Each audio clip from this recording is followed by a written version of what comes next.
My name is Christine Ockrent. I'm a journalist based in Paris. And we have a great panel this afternoon to discuss Europe's coming of age. There's Shahin Vallee, Loukas Tsoukalis, George Papakonstantinou, and Erik Jones. Europe's coming of age, given the fact that Europe is about 67 years old, it's about time it comes of age. And I think in order to get into this rather vast topic, I will ask Loukas, who has just published a very interesting and very dense book about exactly that precise issue, to give us his views. I think that will help us get into our discussion. Please, Loukas. Okay, thank you, Christine, very much. Now, the book is about the need for the European Union to become a political and economic adult. We talk about Europe and about the European Union interchangeably, but let me explain from the beginning. I will be talking mostly about the European Union for the very simple reason that this is the only entity in Europe that makes a substantial difference in the way European states interact with each other, and even more so, the way they interact with the rest of the world. Now, our debate today has been rightly dominated by Russia's invasion of Ukraine. War is back in Europe. It's a terrible war. It also marks the end of the post-Cold War order in Europe, admittedly an order shaped by those who won the Cold War. And it also marks the end of a mutually beneficial economic relationship between Russia and the rest of Europe, based on energy, which was mutually beneficial as long as it could last.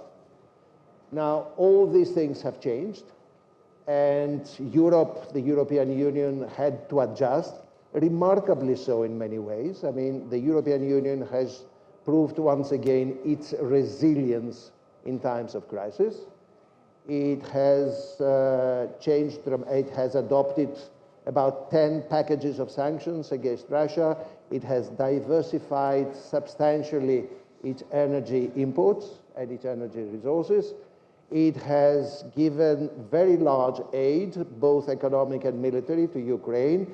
It has used for the first time a defense fund to purchase weapons to give to Ukraine, which is another turning point in European integration. It has taken more than 5 million Ukrainian refugees, and so on and so forth. So depending on whether you think or you believe generally that the glass is half full or half empty, Europe has done remarkably many things since last year, but probably not enough given the speed with which the world is changing. But my main argument goes as follows. The war, important though it is, and tragic though it is, comes at the tail end of a series of major transformations and big crises that have changed dramatically the world we live in. And I believe that even before Putin invaded Ukraine, we are living through the end of an era. And for me, the end of the era that had lasted for 30 to 40 years, depending on what is your main term of reference, was characterized by three things. The first was the prevalence of economic liberalism, market rules okay. The second was US hegemony. And the third was the integration of communist China into the global capitalist system. Now, all those things have been changing in recent years. The state is making a comeback as a protector in times of crisis and also as a provider of public goods, be it social cohesion, be it a livable environment, be it public health, now be it defense and security. The United States hegemony is challenged, but it's not only from outside. The United States now has a more polarized political system and a more unequal society than it has had for decades. And that is therefore a hegemon under challenge and increasingly frustrated, who is turning more nationalist and more protectionist. And last but not least, the big question as to how far will the decoupling of China with China go. Now, what does all this mean for Europe? let us be brief. In this rapidly changing world, the European Union has to make a huge adjustment. Let me give you 2 or 3 examples very quickly, and I will stop. First, industrial policy is back. Now, Brussels bureaucrats have never been programmed to think in terms of industrial policy. So you need a major reprogramming of European DNA, of the European bureaucracy, to deal with the challenge of industrial policy. And climate policy is a big part of the industrial policy we're talking about. Second, free trade has lost its political innocence, if it ever had one. It's not only a question of inequalities, but increasingly trade is being weaponized. And in international economic relations, security considerations take over from economic efficiency considerations. Now, how does Europe adjust to that? Last but not least, in a world where security takes prevalence over economics, defense and foreign policy become the main issues. Now, 4 years, 4 decades, Europe was pretending or was hoping that it could be a trade and regulatory superpower, hence allowing the European Union to exercise its role as a soft power, while delegating security considerations and security responsibility to the United States and NATO. Now, again, this is no longer viable. First of all, because free riding on defense is no longer particularly viable. Mr. Trump told us in his inimitable, unpleasant fashion, but Americans are saying it in a more polite fashion again, but the crux of the matter is there. Second, the United States may not necessarily be a credible protector of last resort, given the way the American political system has developed in recent years. We may witness the arrival of another Trump, of Mr. Trump, or a clone of Mr. Trump, and that will make a very unpredictable and difficult world for the Europeans. And last but not least, on important issues, European and American interests may not necessarily coincide, and economic relations with China are, I think, the most obvious example, and I will shut up. Well, you won't shut up for the whole hour, I hope. Erik, George, the issue of Europe, the EU DNA, there have been surprises. Not that the DNA has changed, but the fact that member states have been able to adjust to not wartime economy, but wartime circumstances, both in terms of energy policies and also in terms of defense spending. Do you see that as a long-term change, and indeed, as Loukas put it, the end of an era and the beginning of another one, where indeed the EU as such is more aware of its own potential in areas which were not so much at the center of the European consensus? Well, I think I've got good news and I've got bad news. The good news is that there has been a long-term change. And Europe is not only more aware, but more capable, I think, than most people realize. And very few people are attributing that capability to the European Union. I mean, just ask yourself a very simple question. Could we have disentangled Europe's energy economy from Russia had we not spent the last 20 years in the European Union trying to integrate gas markets, in trying to integrate electricity markets? If we had not done that, and that took some heavy lifting, there would have been no way to separate many of those countries in the eastern part of Europe from their dependence on Russia at all. And so in that sense, the European Union has been a remarkable achievement. And indeed, we expect far greater things from it moving ahead. When you look at Repower EU or Next Generation EU, these are all European accomplishments that were unthinkable in many respects just a decade ago, when we tried to push for mutualized sovereign debt, for example, that was a non-starter in the conversation. And now we take it for granted that member states are able to access grants based on money borrowed by the European Commission and use that in order to improve their energy infrastructure, their ability to respond to climate, and their ability to introduce digital technologies. So that's the good news. There have been significant positive changes. The bad news is that none of these significant positive changes have anything really to do with physical security, military security. To the extent to which the European Union has been able to repurpose funds for peace to use to provide military assistance, I think that's a good thing. But that is a baby step in the direction that they need to take. There's an excellent book, and here I'll riff on what Loukas said about the fact that the change was apparent even before the war started. There's a wonderful book by Ben Hodges, by John Allen, and by Julian Lindley French called Future War and the Defense of Europe. And it hypothesizes the situation we are in today with Russia invading Ukraine and threats between China and Taiwan, and asks, what would it take for Europe to be able to defend itself without the United States? And the answer is far more than any European national government, either working alone or collectively, would ever want to commit. Full stop. And we see that in the context of this war in Ukraine, where the Europeans have donated an enormous amount of stuff, but they have not gone to a wartime economy. They are not replacing the munitions that are being expended in Ukraine. They are not refurbishing their own equipment, and they are not coordinating in terms of military procurement in ways that would make it more efficient for them to do so. So the likelihood that they will be able to defend themselves without US military assistance is, I regret to say, very, very low. And unless there's a big change in the European context, I expect it to remain that way. And this would be a final point. I agree with Loukas that the European Union has consequentially affected the way national governments work together in Europe. But I would argue that NATO has done the same and for longer. And this dependency on NATO is something that Europeans will find very hard to shake as a consequence. Assuming they want to. Assuming they want to.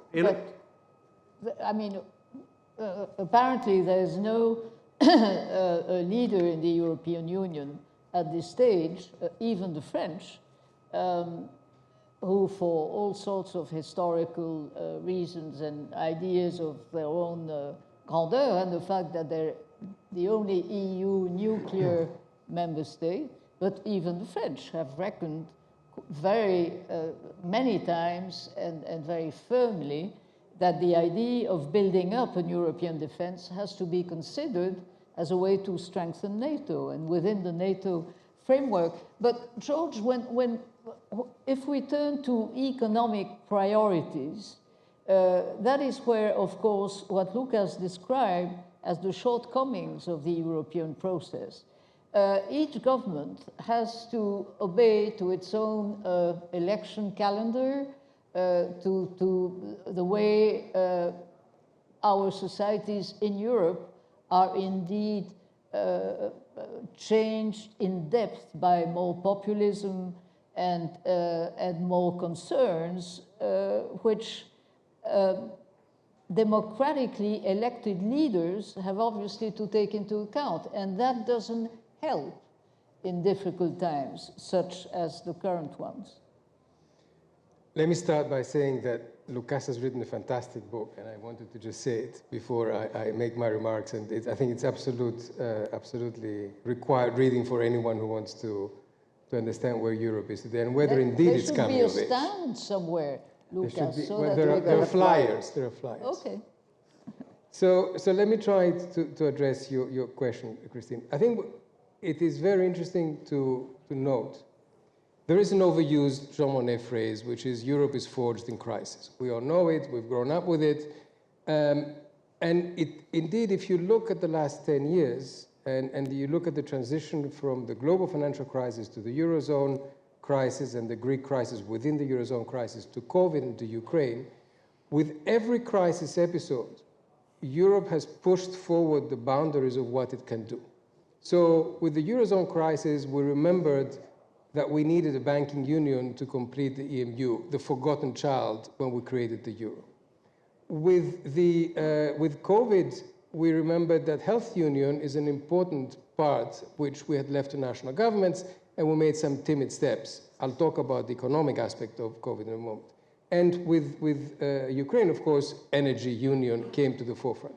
So what we're seeing from crisis to crisis is a very interesting shift. We are faster in our policy reaction. We are better in our policy reaction. If you look at COVID and the economic response and you compare it with the Eurozone crisis, we did in 2 weeks what it took 2 months, and in 2 months what it took 2 years back then. Now, why is that? I would argue that there's 3 or possibly 4 reasons. One, our understanding of macro has changed. So the prevailing macro paradigm, what we would call the Washington consensus, is being challenged, and this is filtering down. You know, there's another famous Keynes phrase about politicians being inspired by some crazy academics way back. The second is that we've had different crises. It's much harder to blame the South or to create huge divisions. You couldn't do it in COVID, and you couldn't do it in Ukraine. So that helped very much put together a narrative that allowed policy responses. And finally, we've learned. There's a policy learning process underway. Now, we've learned to the extent that some of the things that were kind of taboo 10 years ago became, within a few weeks, part of the infrastructure. This is the good news. So I'll use the same parable as Erik. There's also bad news, which is that we open new chapters. For example, we create the New Generation EU as a temporary instrument and as a measure where we can borrow centrally something which is akin to a EU safe asset that we've been talking about, economists have been talking about for years. But the fact that we've created a temporary measure is basically we are hamstringing ourselves and we're not letting it do the job. So it's a learning process. We're going in the right direction. The fear is that because of politics and because of divisions that are not going to go away anytime soon, while we make the not just baby steps, but the important steps forward, the steps are not enough to make sure that we face up to the challenges that we have. So that's my concern. I see a march forward, and I see that when it comes to a crisis point, we can do things that were unthinkable, but then we don't follow through entirely. So we leave the job unfinished, which means that the next time we have to start where we left, which is further behind.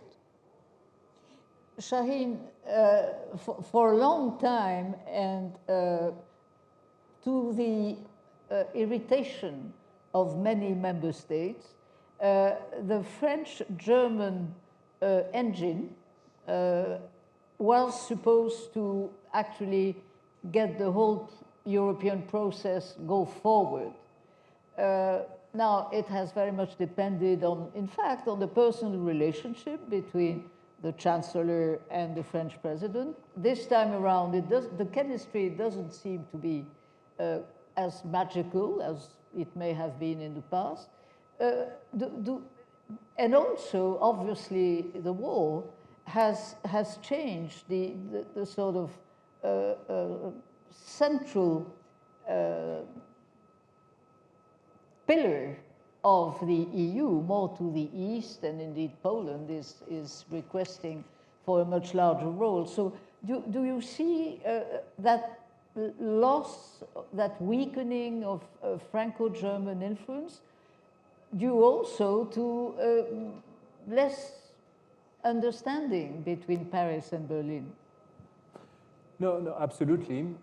You know, I think we were living in a world where Franco-German agreements were sufficient to make Europe progress, and that's no longer the case. I think they're necessary, but no longer sufficient, in part because of the enlargement, in part because of the issues at stake, and you mentioned Ukraine as, I think, shifted the center of gravity of Europe eastwards, and I think in part because of potentially bad chemistry between the two main players. And I think the bad chemistry is interesting because on paper, this should have been a match made in heaven, right? You've had the most pro-European French president we've probably had in a generation. And you've had, after more than a decade of Merkelism, a new German coalition that had committed on paper in a coalition contract, which is a sacred thing in Germany, to make Europe into a federal state. So you had, at least for a number of years, an ideal window of opportunity. And on top of that, you had a series of crises that usually are an impetus for change. And yet, despite that, we haven't seen that real Franco-German breakthrough. So I think we haven't seen it in response to crises. And I would agree with what was said before by George about the fact that Europe tends to fail forward and progress in response to crisis. But sometimes Europe also sees forward and seizes the moment, and that's German reunification and basically setting out the Euro agenda, for instance. So maybe we are at a moment like that today, where in response to Ukraine, to the war in Ukraine, we will set a very ambitious agenda for enlargement. And as a result of this agenda for enlargement, it will create strong pressure to reform internally. And I would maybe bring your attention to two, I think, important speeches that were maybe underappreciated in the last year. One is the speech by Macron in Brussels in May of 2022, where he announced the European political community. And I think this was what was the most visible aspect of the speech, but what was, I think, critical in the speech beyond the announcement of the European political community was this idea that we will have to enlarge Europe, but we cannot enlarge Europe without deepening Europe first. And I think what was maybe more incredible than this speech was the response that Scholz gave to it at the end of August in Vienna, which is very uncommon for Germany, where he agreed essentially with the same idea. He said, yes, the enlargement is now inevitable. We owe it to Ukraine. We owe it to the Western Balkans.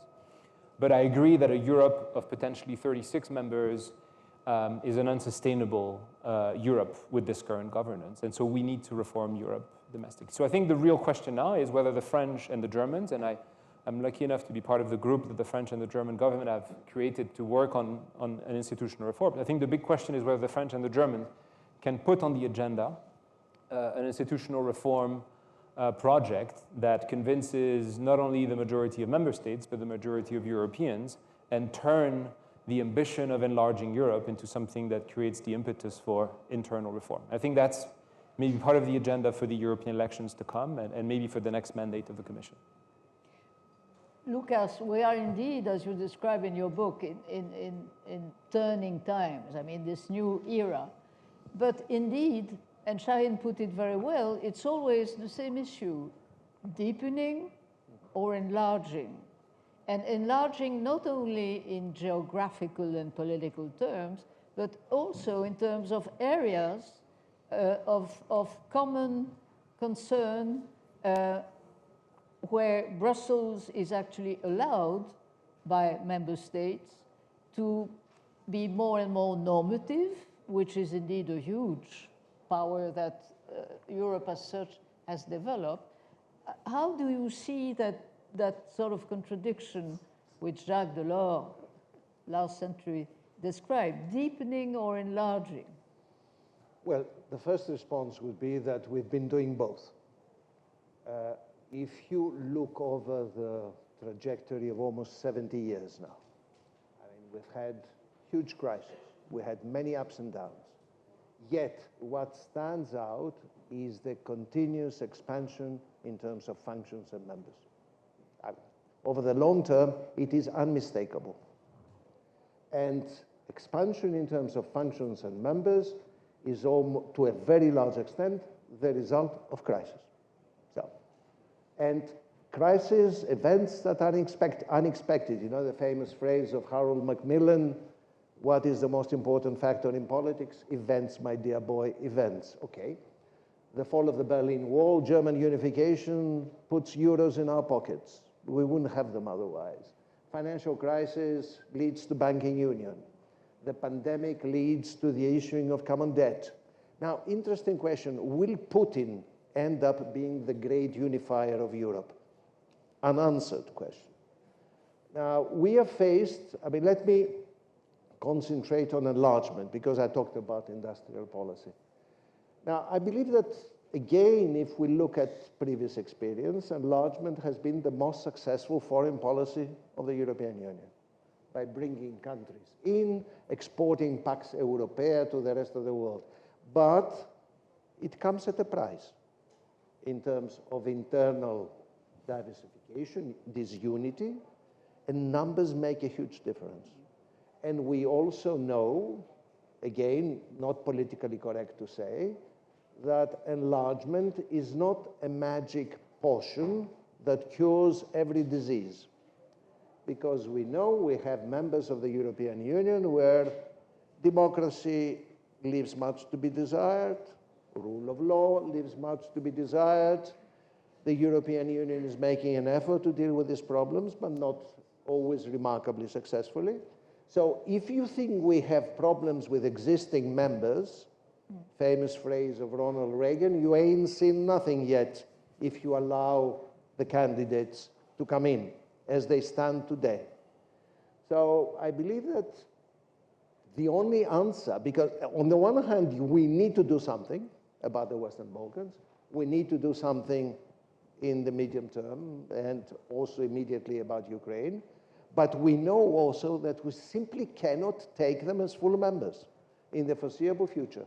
So what do you do? I think the best option is to concentrate on two things, or three things, I would say. One is internal reforms to the extent possible inside the European Union. Second, more differentiation inside the European Union. We already have a lot of it.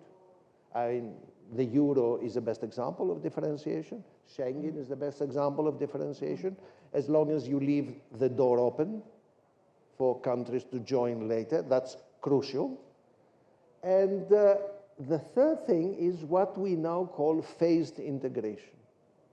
So remember what has been happening with the Western Balkans. I mean, for years, we pretend to negotiate for membership, and they pretend to reform. And nothing happens. I mean, it leads to huge frustration, especially on the side of the candidates.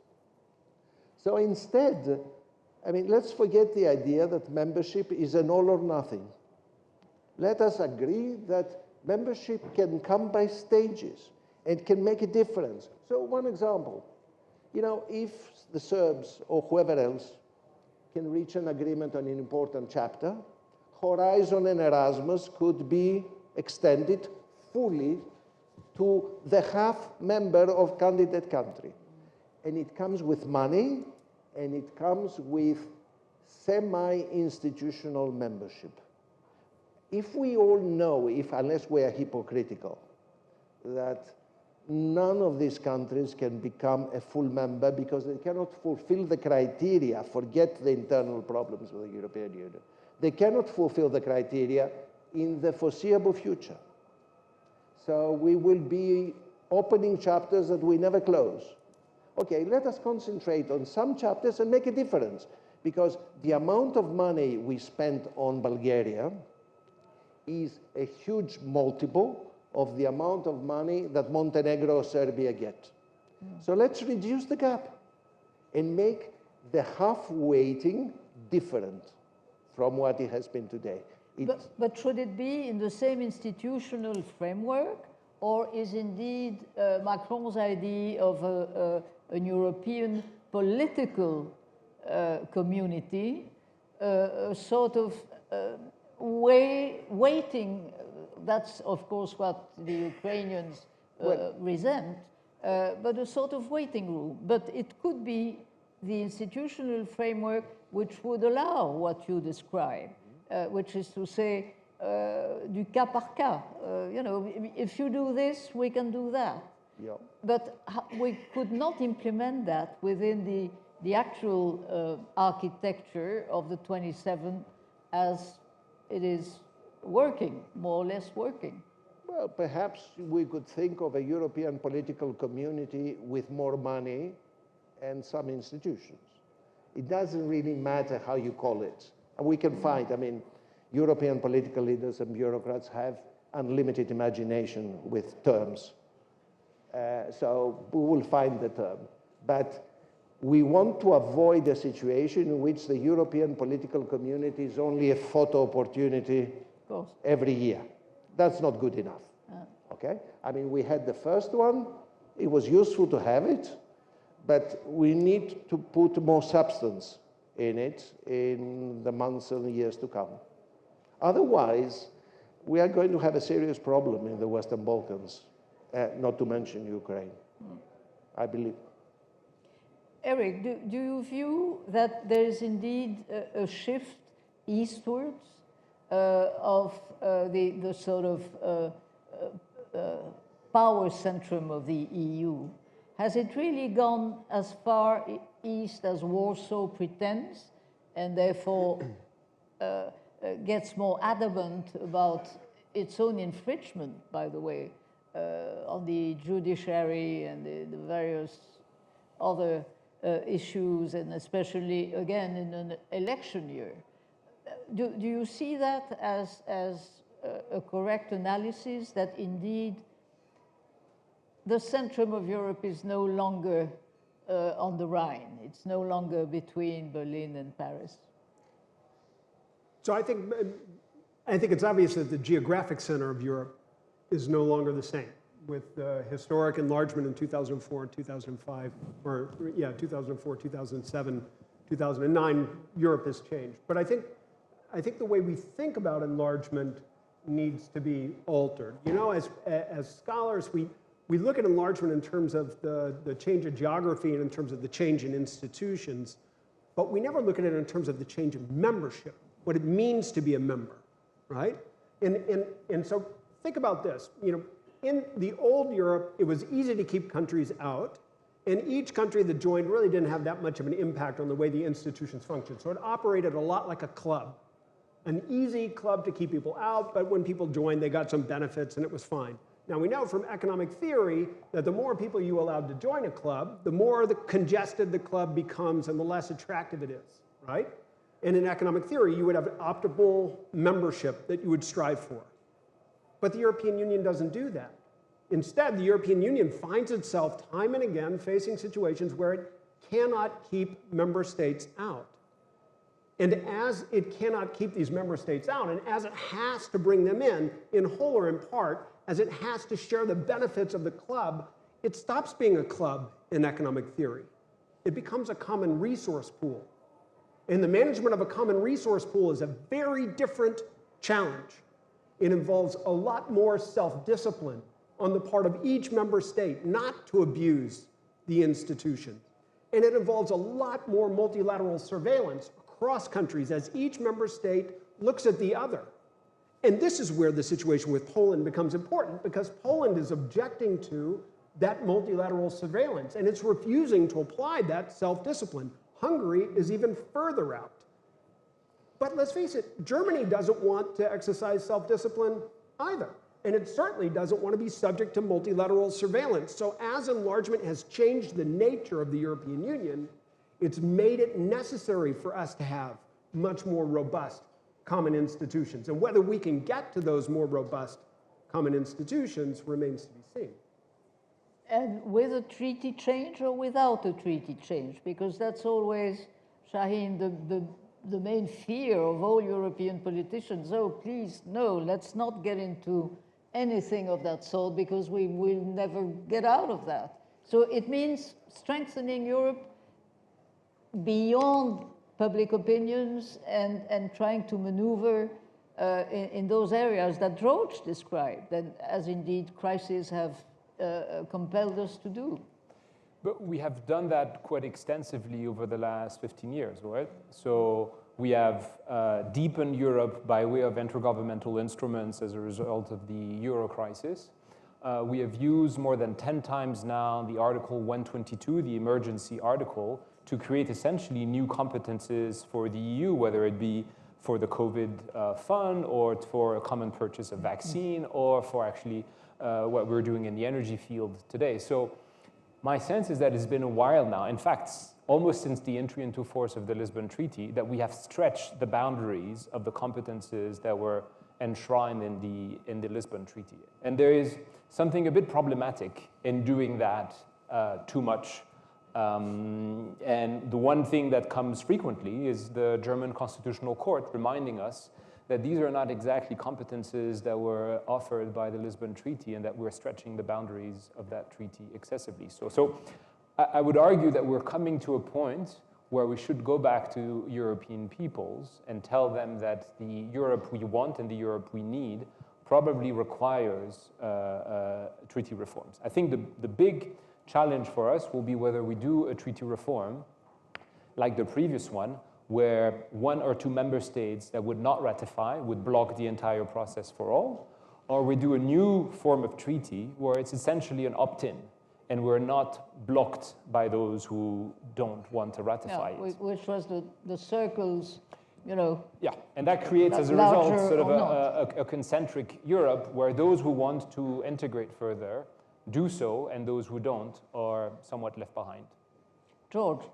I'd like to disagree. So let's make it a little bit more. You know, I would love to be in a situation where we set out kind of a federalist proposal and we put it to the people. And we say, you know, we needed a common currency. Now we need a European army. We need more power centrally. We need a safe asset. Put it to the people, right? I don't think we can do that. I really don't. And I fear that if you put it in those terms, as I would like to see it, it may fail, or it may take a decade to adjudicate through the various. So I'm happy with the incremental wins and the kind of quick wins that we can get in individual issues, as long, of course, as they pass legal scrutiny. And of course, yeah, you correctly mentioned the German Constitutional Court, the European Court of Justice, wherever it has competence over these issues. So as long as we can go over these hurdles, and we can be creative, as we have been, to open up new areas and push the envelope, I'm fine with that. Look at the evolution of the ECB, okay? The ECB has evolved over the last 10 years incredibly, from the very, very timid early reactions to the Eurozone crisis to, you know, we will do whatever it takes in 2012 to we will do whatever it takes twice in 2020 in COVID. Yes, there's been some backlash, but it has evolved. Would I like to see a different mandate for the ECB that reflects this? Yes, I would. Can I get that? No, I don't think I can get it in my lifetime. So why bother with a kind of an institutional discussion? I think we are kind of, we should go the other way around. We should let the politics lead and the institutions follow whenever we feel that it's mature enough so we can plug holes that are required legally. And so I don't think we should put the institutional reform front and center. There's, of course, a huge challenge where indeed competition and indeed contradictory interests between member states are at stake, and that is China. When you see the dependency of the German economy on China, the fact that Madame Baerbock made wonderful speeches in Beijing, very frontal, covering all the issues that might embarrass the Chinese leadership. But the same day, Volkswagen announced a 1 billion euros investment in China. And I believe Chancellor Scholz is having his own China-German summit in the coming weeks. So, Loukas, how can the EU as such do what Madame von der Leyen recommends, which is de-risking, an awful new word, but de-risking China when member states' interests are self-contradictory? Well, first of all, you have to decide how far is de-risking from decoupling, because they're all nice terms. Many Americans talk about decoupling, yet Janet Yellen talks different language from the more hawkish attitude of the State Department. In Europe, we have also very different attitudes towards China. And the trouble is that on trade, we can decide with qualified majority. On foreign policy and defense, we need unanimity. And I believe in general, if the more hawkish attitude prevails in the United States, because it is the United States that has been raising the stakes very rapidly in the last year or so. Of course, I mean, I have no illusions about the Chinese regime, but it's been like this all along, okay? And I have also no illusions about how far I can change the internal political situation in the People's Republic of China, okay? But having said that, I believe that if the hawkish attitude prevails in Washington, most European countries do not have an interest in going all the way, because apart from anything else, European economies are much more open and more dependent to international economic exchange than the American one. So there our interests may indeed diverge. So Europeans may be the more moderating power, should be, I believe, the more moderating power, not only for economic reasons, but also because raising the stakes is getting increasingly dangerous, okay? And Europeans have one other advantage, or at least most of us. We do not adopt Manichaean approach to world politics, unlike some of our friends. And that is useful today. I mean, today's world, a Manichaean approach of black and white can lead to extremely dangerous situations. I'm trying to be diplomatic and not name often names, but I think it's pretty clear what we are talking about. So that would be my immediate reaction. And yes, on foreign policy, if I may add, we may have to operate more and more on coalitions of willing and able. I mean, there's no point in having every single foreign policy communique hostage to Mr. Orban. There, I'm not diplomatic. I stopped being diplomatic. I mean, there's a point beyond which you cannot accept it any longer.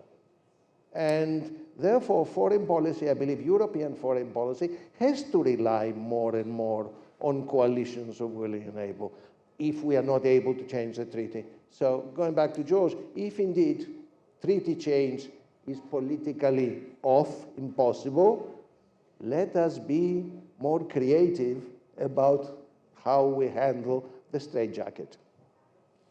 George, we may be very creative in Europe, but when it comes to technology and artificial intelligence, we have no champion to compete with either the American ones or indeed the Chinese ones. And there is, if I fully subscribe to Loukas' idea that we're not as ideological as some of our American friends obviously are when it comes to China, there is indeed this issue of the technology race and all that it entices in terms of the Chinese ambitions, which are now in the open. And indeed, China has always, as we've known it, been a communist state, but obviously with Xi Jinping, it has changed the scope of its worldwide ambitions. So when it comes to technology, what are the assets which we Europeans could actually develop in spite of having, unfortunately, no world-class champions at all? You're right that we do not, and we can have a long discussion about the explanation of this. A big part of the discussion is, I think, the lack of a capital markets union in the EU, which would provide liquidity for the human capital that exists in abundance, the fantastic universities and the startups that instead go to the US to try and grow. So I think we understand the problem. We just haven't been able to do the extra step to resolve it. I think that we are not being naive, and we're trying to navigate a balance between what is an increasingly strident US position, which has become ideological and cross-party, which makes it even more dangerous. We cannot take that position. We can also not be naive towards China and China's willingness to dominate in the tech sector. I think our role as regulator, to the extent that we can leverage it, is an important one. Regulating without innovating is not enough, but when you are a large market and you regulate, you can also make other parts of other blocks sort of adopt this regulation. That's important. We cannot completely abandon our privacy concerns. We cannot go to the American model or to the Chinese state model, right? So we need to stick to our regulatory stance, but put much more resources and resolve the institutional roadblocks. This is a very long haul, and it's one where we realize how much there is to be done, and the Commission certainly did in the twin transition documents and all that, but we're still not putting the resources behind it. Erik, would you subscribe to that? Not enough resources, but the right policies? So I'd subscribe to everything George just said, in the sense that, you know, look, the conversation that we have in Europe right now, for reasons that I find very unfortunate, is all about subsidies that are being offered in the United States for the development of new technologies. But ask yourself, what are those subsidies actually meant to do? They're meant to leverage capital in the private sector in the United States. And capital in the private sector in the United States is massive, because they have a capital markets union, in effect. If Europe had its own capital markets union, the leverage that you could exercise even through existing resources with Next Generation EU and Repower EU would be much more effective at generating the same kind of technology. So if we embrace George's agenda, I think then we're already moving in the right direction, and I think that's something that Europe can do. I think the other thing that George said that makes a lot of sense is that a lot of what we're talking about is not about black or white. It's not Manichaean, as our Canadians would insist, our Canadian allies. It's actually much more subtle, and it has a lot to do with standards. And those standards will change the nature of globalization. The question is not whether we trade with China, but whether China and the United States adopt the same standards. Because if they adopt very different standards, Europe will have to choose with whom to trade. And given the cross-Atlantic investment flows, my guess is they will fall in the Atlantic economy rather than the Pacific economy. And there will be a gap that emerges, and it will be huge. As tightly as we are coupled with China right now, by dint of China's having joined the WTO, we can decouple. You won't see it in the data for a while, but it will show up in the manufacturing processes. And crucially, it will show up in technology. And here's the last point that I would make in this respect. Who do you want to share your data with? What makes AI powerful is the data set that you can train the models on. It should be a vast data set. If you want to use Chinese models, they will want to train those models on European data. If you want to use American models, they will train those models on European data. If you want to use European models, you will only access European data.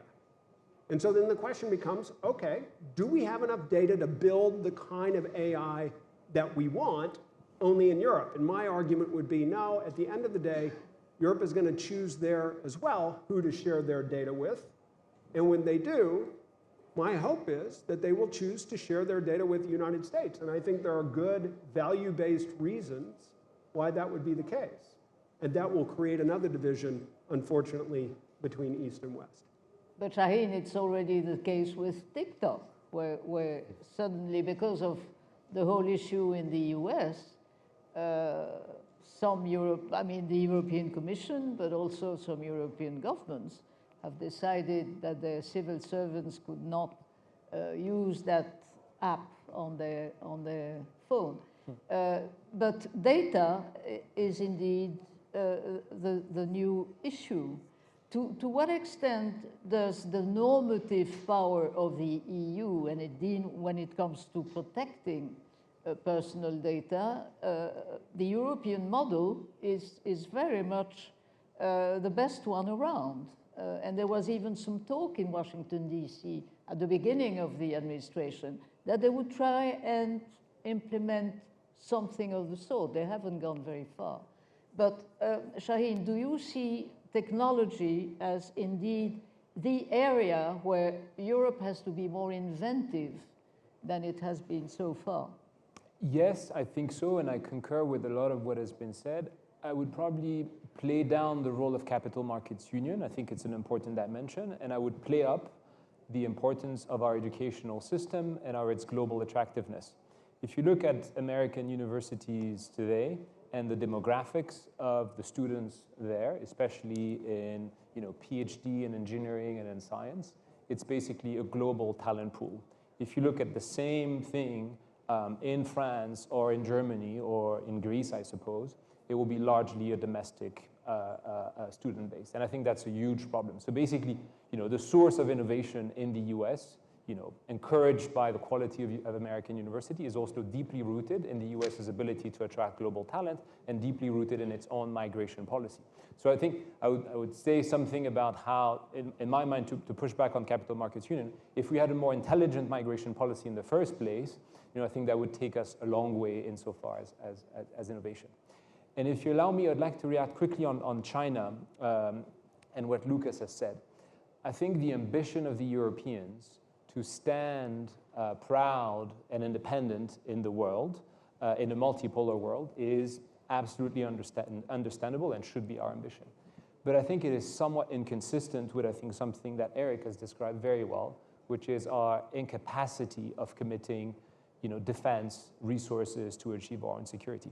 You cannot go to the US and say, we want to be independent from you, and at the same time beg for 50 billion euros to support the war effort in Ukraine. That is a position that from the American perspective is absolutely inconsistent, and I think they are right.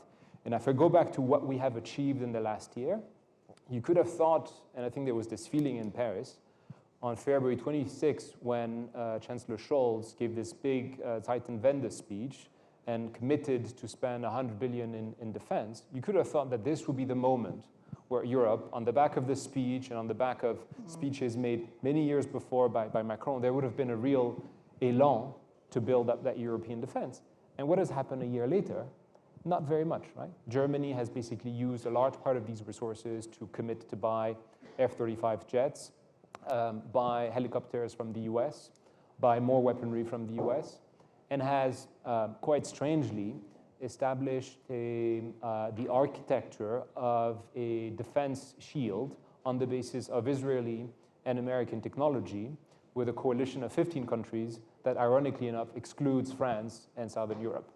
So, insofar as defense, given the moment, we've done very little.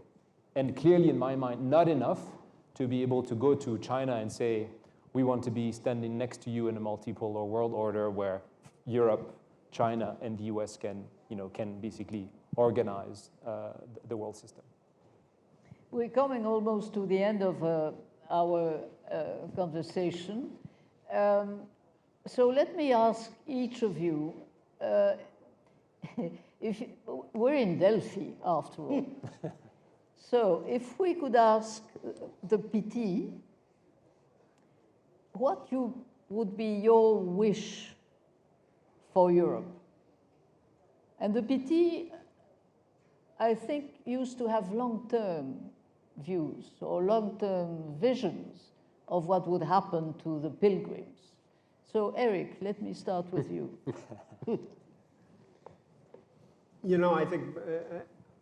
I think I would really want to understand what Europe is. Because we've talked about Europe as though it's the European Union, but Europe is actually a host of a lot of different organizations. And I wouldn't want to discount what the OSCE has done or what NATO has done.